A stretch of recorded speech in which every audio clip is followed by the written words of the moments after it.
Hello everyone. Welcome to my channel. Don't forget to like my videos, subscribe channel, and keep the notification open. The 2022-23 campaign is up and running and teams across Europe are gearing up for this season's Champions League.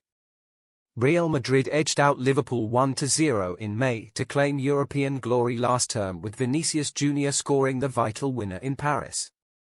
Meanwhile, Eintracht Frankfurt beat Rangers in the Europa League final on penalties to secure their place among Europe's elite this season. Tottenham ended their three-year absence from the Champions League by pipping North London rivals Arsenal for the last spot in the Premier League. Celtic are also in the competition after winning the Scottish Premiership, while Rangers are working hard to join them.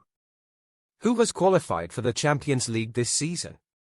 The teams who finished in the top four across the Premier League, La Liga, Serie A, and the Bundesliga will all be put in the group stage. However, Germany will have 5 representatives this year after Frankfurt won the Europa League. Rangers, who missed the chance to qualify by losing the Europa League final, now face a playoff round clash against PSV Eindhoven to make it into the tournament this year. The likes of Benfica, Copenhagen and Dynamo Zagreb are also in the playoffs.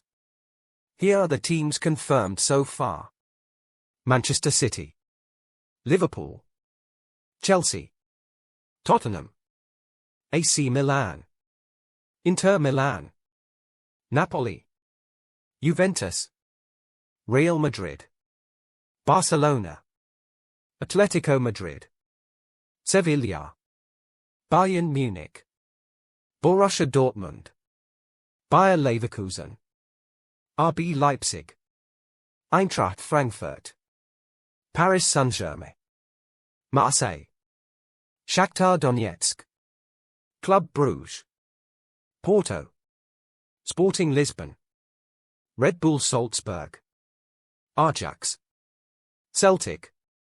What are the Champions League pots this season? Based on their coefficient, Tottenham will be placed in Pot 2 for the group stage draw alongside London rivals Chelsea. Manchester City will be in Pot 1 after winning the Premier League, but Liverpool are also in Pot 2 following their defeat to Real. The Reds' loss has meant Dutch champions Ajax will be among the top seeds. Champions League playoff round. The remaining 6 places in this season's Champions League will be decided via the playoff round of qualifying. The ties are Karabag v Victoria Plzen, Bodo Glimt v Dynamo Zagreb, Maccabi Haifa v Red Star Belgrade, Copenhagen v Trabzonspor, Dynamo Kiev v Benfica, Rangers v PSV Eindhoven. Yes, it's only August, but Ismaila Sarr may have just won the Goal of the Season award.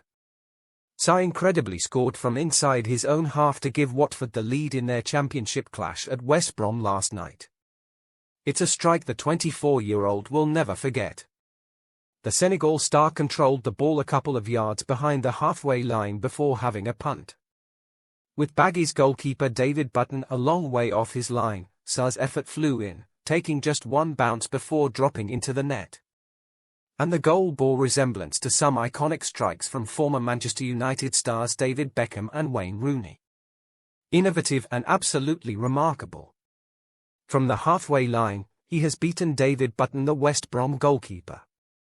Sarr had no right to score from there. It was David Beckham-esque, it was Wayne Rooney-like.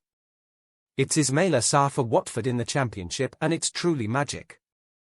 Beckham announced himself to the world with a stunning goal at Wimbledon in August 1996.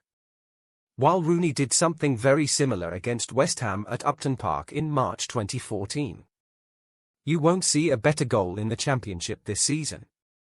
Meanwhile, Chris Iwelumo added, "I think you're right, goal of the season for me." While Sarr's goal was worthy of winning any match, the Hornets could only manage a 1-1 draw at the Hawthorns, with Carlan Grant netting the equaliser just before the break. The home side dominated the match, but Rob Edwards' men had the best chance to win it as they were awarded a penalty when Sarr was tripped in the box by Baggy's defender Salehmirzayev in the second half. Sarr stepped up to take the spot kick, but his weak effort was saved by Button. Former Watford keeper Ben Foster was stunned by the goal, especially as the winger struggles from 12 yards, let alone 60. We came in at half-time and said, probably don't let Ismaila take the penalties anymore, lads. The goal was a joke. Out of absolutely nowhere. I don't even hold David Button to account. Jurgen Klopp's claims that a dry pitch affected his Liverpool side at Fulham have been criticised as nonsense. The Reds' boss bizarrely made reference to the Craven Cottage surface following their 2-2 draw on Saturday. Klopp got his excuses in after Liverpool drew with Fulham. The attitude was not right in the beginning, then we wanted to fight back, but you don't find it easy anymore, he said. Then, the German went on to add, the pitch was dry, stuff like this. Fulham themselves even aimed a cheeky dig at Klopp, posting a picture on Twitter saying how lush the grass looked. The Liverpool boss has been known to offer plenty of excuses over the years, from Alisson's cold feet to wind, referees and television broadcasters. Former Fulham and Tottenham midfielder Jamie O'Hara took aim at Klopp for the comments he made. O'Hara called Klopp's comments nonsense. I've played for Fulham at Craven Cottage. That pitch is immaculate, it is one of the best pitches you will ever play on. The grass is perfect, they always have it bang on. They water the pitch constantly. They even water the pitch at half-time. It's hot and it's going to dry out, but come on. He added, Fulham went out and played really well. They went after it and I don't think Liverpool were expecting it. They were lethargic and had a hangover from last season.